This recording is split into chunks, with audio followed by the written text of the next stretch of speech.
Hello and welcome to another edition of L.I.F.T tutoring. I know it's been a long time since I posted a fully edited video. Last time I talked to you guys, I had raw emotion based on what I had saw from Avengers EndGame, and then I took a trip overseas and now I am back and I am here today to give you a full spoiler review of what I thought about Avengers EndGame and what the past 11 years and 23 Marvel movies means for me, for you, for the universe itself, and everything in between. So let's not waste any time because I have a lot to get to. This is actually going to be probably a lot longer than most of my videos, and that's okay.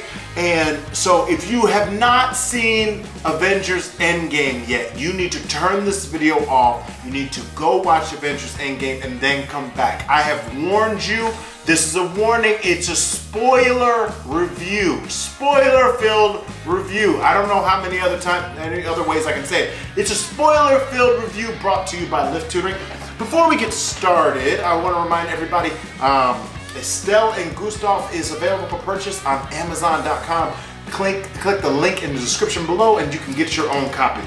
All right, so let's just jump right in. As soon as, first of all, I went to go see it opening night on a Friday, and I went to go see it with other geeks and fellow nerds and everything, and all sorts of fanboys and girls and men and women. It was fantastic.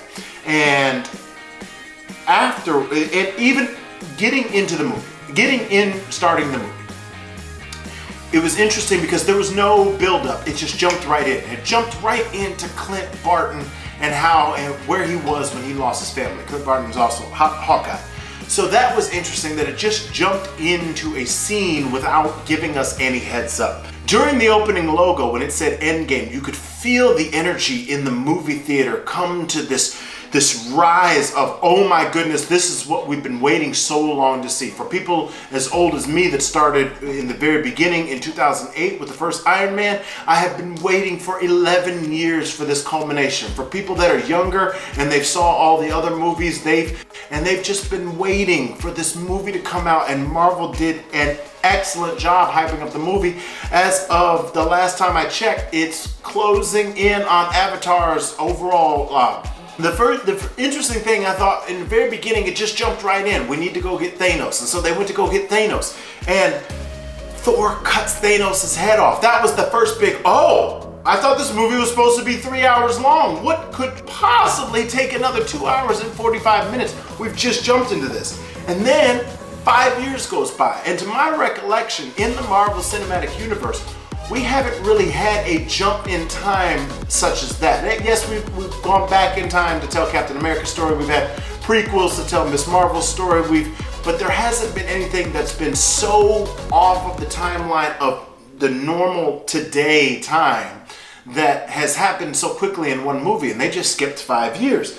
And that's when you kind of realize everyone is dead. Everyone is gone. Everyone has been wiped out. You know, the people that were gone are gone. The snap didn't end for so many families. What I thought was interesting is how they started to portray Black Widow as her family was the Avengers. Her family has been the Avengers, and she's always had a mission of some sort. And for her not to have a mission, and for her to have this overwhelming sense of there's nothing for me to do, it is what it is. It was even shown in the moment of, there was a time when she was talking to Okoye, and Okoye said there was a rumbling in the ocean about, you know, it was like an underwater earthquake, and Black Widow said, we need to go check it out, maybe it's something big. And Okoye says, it's just an earthquake.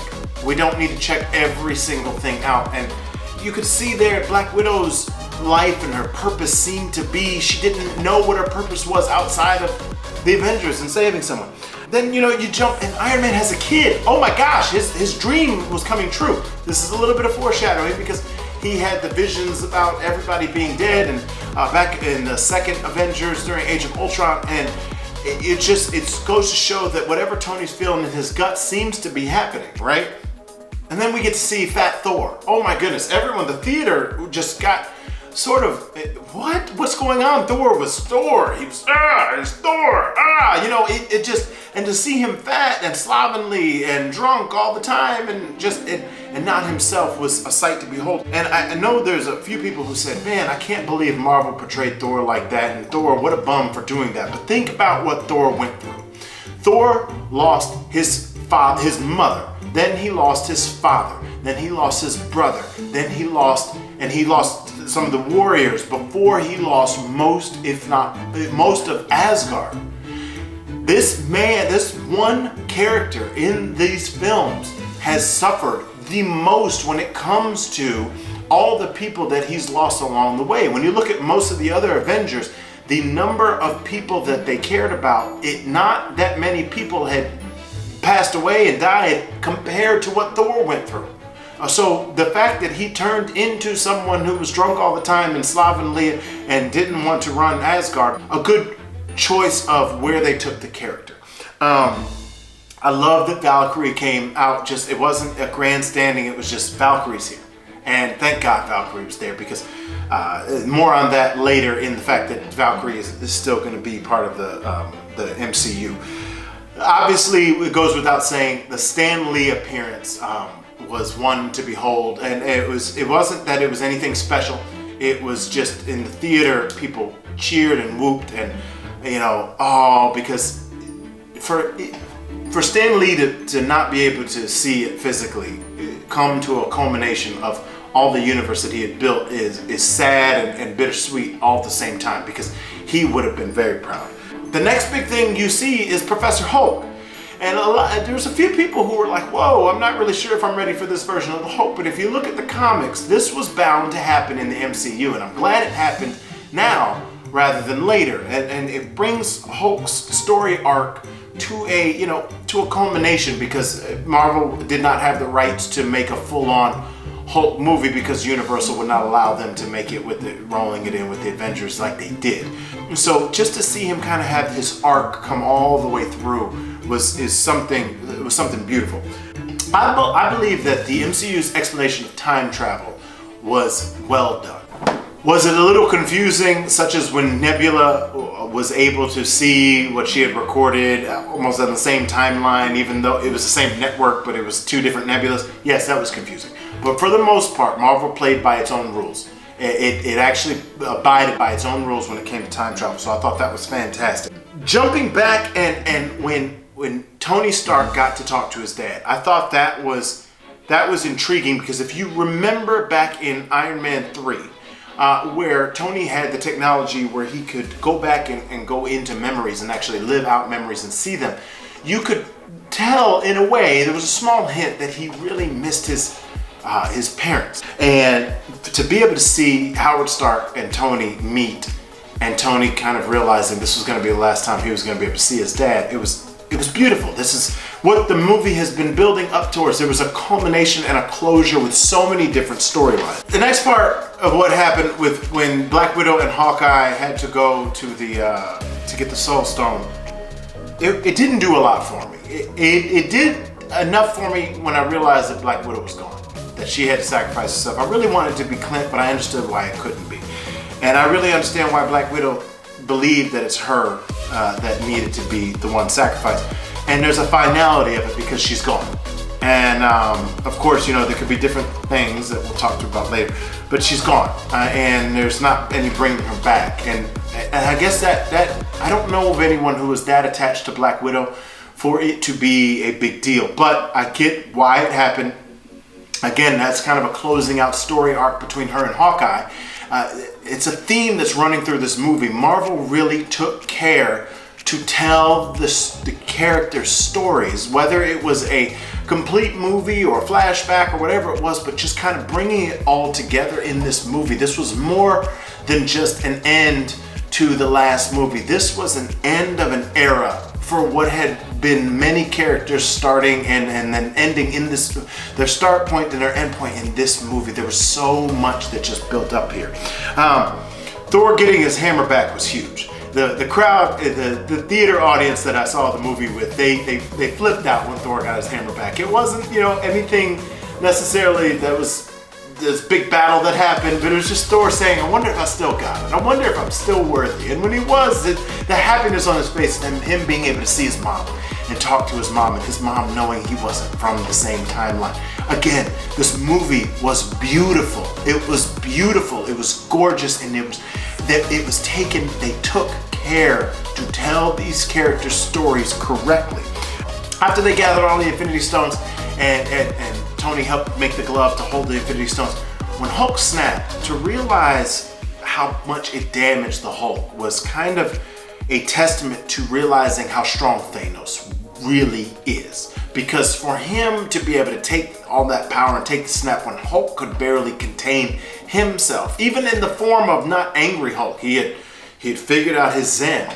That was a testament to how strong Thanos is, and I think that went under a lot of people's radar, in that even with Hulk struggling to contain the Infinity Stones, and with him struggling to even get that snap out and then to handle the snap afterwards and to still be hurt is a testament to how strong Thanos is. And then Thanos comes back. All of a sudden you're thinking, oh my goodness, everybody's back. This is great. What's gonna happen now? And then boom! Thanos comes back and it's amazing. And what may have gotten by a lot of average moviegoers' perceptions and view of the movie, when the Hulk was holding up the concrete from falling on rock, when he kept it from falling on the remaining people, it was an ode. It was an ode to the comics in Secret Wars when he was actually holding up a mountain to make sure that all the heroes underneath were safe. So that was a nice little nod. Good job, Marvel. When Thor, Captain America, and Iron Man were fighting Thanos, this again went over a lot of people's heads. Those were the three founding Avengers. And for them to be, it's just them three fighting Thanos. Not all of the characters we've gotten to know and love over the years. Not anybody super powered like Captain Marvel coming in, one punching him. It's these three. It's the foundation of the Avengers. It's who we've grown up watching and who these movies are based around. It's these three characters, and they're the ones fighting Thanos at the very end to make sure they could save the people they brought back. Iconic. Iconic. When Steve was almost done and you could see that his shield was destroyed, I didn't know what to think. I didn't know what to think. The audience didn't know what to think. We just knew that they were going to win, right? But how? Because Iron Man was somewhere, Thor got knocked around, and it's just Captain America versus Thanos. And it's like Cap is technically, for all intents and purposes, he's the weakest out of the three. You know, Tony is without his suit, but he has a suit. He's the weakest out of the three. And it's Captain America staring Thanos down, and no one-liners, and you know, there's nothing of that nature. And then you hear, Cap, on your left. And on your left, oh my goodness. Oh my goodness, oh my goodness. And then you see that sling ring, and you see it on the left, and Sam comes in, and it's just like, yeah, he's back. And then Black Panther comes in. It's like, oh, he's my man. Yeah. You know, it's like, it's so exciting. And then everybody comes in. You're at that point, you're like, yes, it's gonna happen. Yes, we're gonna do it. It's gonna happen. You're so excited. There was so much. I haven't felt that much excitement watching a movie in a very, very long time. I felt excitement like for a trailer. I felt excitement for the prospect of a movie. But when that happened and it said it's us versus you, and we are finally cohesive and together, and we know what's coming, and we give us your best shot. We're gonna take you down. The audience was flipping out. I was flipping out. I couldn't contain myself. I had a middle seat in the front. I was ready to go. It was amazing. And then it got even better. When they had all of the Marvel superhero women in one shot, it was almost as if time stood still. I didn't need an explanation for why Pepper knew how to use the Iron Man suit. I didn't need that. What I didn't realize I needed wanted in my life was to see all of the female superheroes in one shot. Because there's a lot to do about, and I'll let other YouTube videos take care of this, there's a lot to do about the Captain Marvel, who, was the first Marvel superhero to have female lead for her own movie. And how it's a shame that we haven't had that happen yet. And in all this, Marvel reminded you, we've always had strong female characters in our movies. We've always had it. And we're showing it to you. It was amazing. I love it. Then Doctor Strange says there's one outcome, and Tony snaps. He gets him away from Thanos at the last second. He gets the Infinity Stones. Tony snaps, and it's great. We won. And then you realize Tony's going to die. And at that moment, I realized this entire 23 movie story arc hasn't been about the Marvel Cinematic Universe. This entire 23 movie story arc has been about Tony. And that was huge. And again, it was majestic. And then the scene at Tony's funeral was probably one of the most well-shot scenes to remind you just how much effort it took to really tell all these characters' stories and get them all together and make these movies. Because everybody was at his funeral. Everybody from every movie was at his funeral, and they reminded you just how many characters you've fallen in love with over the past 11 years. And even though they were all still alive, Tony's gone. And you want to cry out. I have not seen this movie a second time yet, but I'm sure that when I see this again, I'm gonna cry again. My favorite line in the whole movie is when Happy asks Tony's daughter, "Are you hungry?" And Tony's daughter says, "Yeah." And he said, "Well, what do you want? What do you want to eat?" And she said, "Cheeseburgers." And to the layman, you might not understand why that's so important.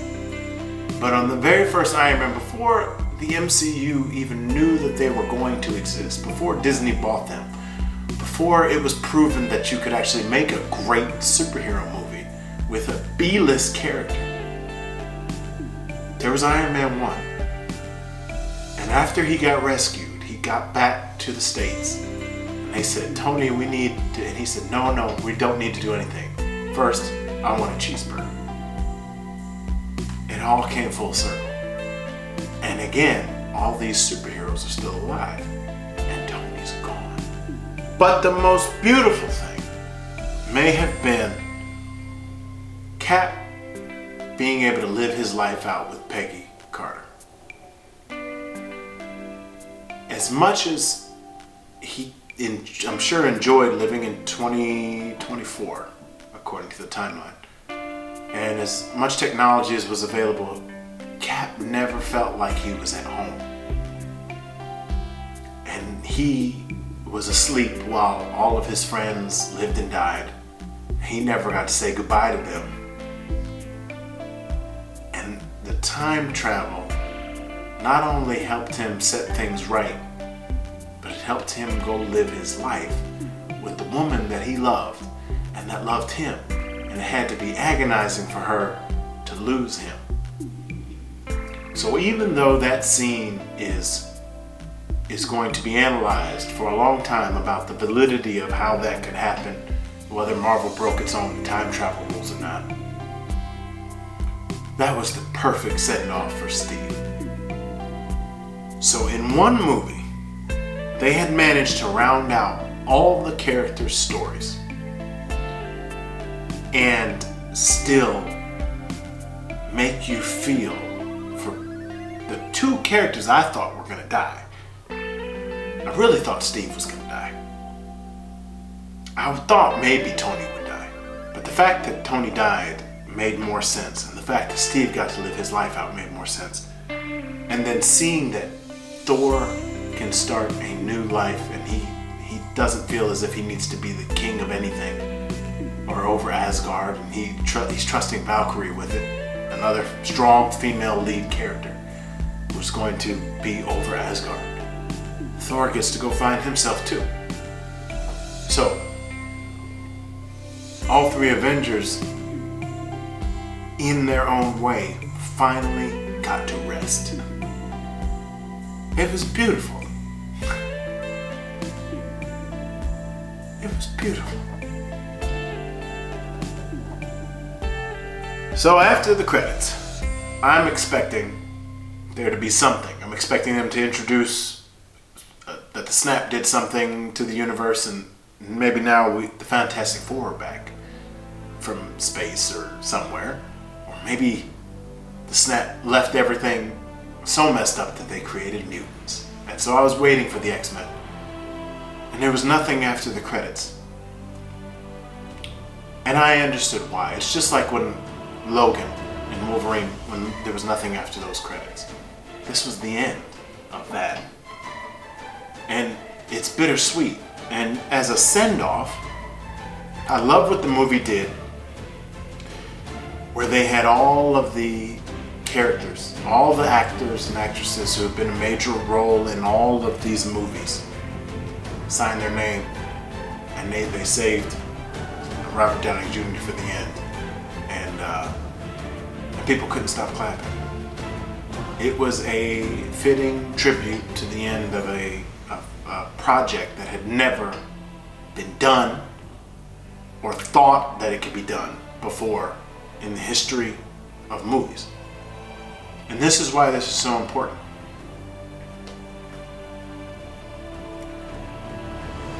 You, as an individual, should not be scared to take chances. Are you going to succeed at everything you want to do? No. Are you going to be able to do everything? No. Are you going to be able to do anything? No. But does that mean that you can't prepare yourself, continue to critically think, continue to develop a love for lifelong learning, chase your infinity, and keep going day in and day out while you try to figure out where you fit? We all fit in a way in this world, and we're continually finding out where we fit. And these movies, whether you loved them, didn't like them, you like some more than the other, they are the definition of, we're going to try. And let's see what happens. Let's take care of what we're doing, and we're going to try. And people thought that they were crazy. And now you have other movie studios scrambling to do similar things. I don't know if we'll ever see anything like this again. Thank you, Marvel.